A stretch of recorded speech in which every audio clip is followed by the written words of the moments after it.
వెలసిన కొమ్మ జగముని కూతురు సీతమ్మ మిథిలా నగరిలో వెలసిన కొమ్మ జనకుని కూతురు సీతమ్మ ఆదిలక్ష్మి బంగారు కొమ్మ వధువై వెలిసే కనరమ్మ ఆదిలక్ష్మి బంగారు కొమ్మ వధువై వెలిసే కనరమ్మ యాగఫలముగా దశరథునింట శ్రీహరితానే జన్మించెనంట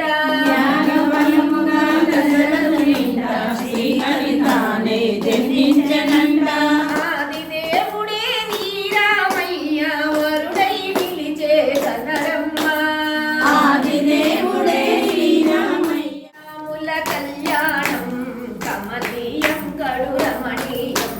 సీతారాముల కళ్యాణం కమనీయం కడురమణీయం కడురమణీయం కమనీయం కడురమణీయం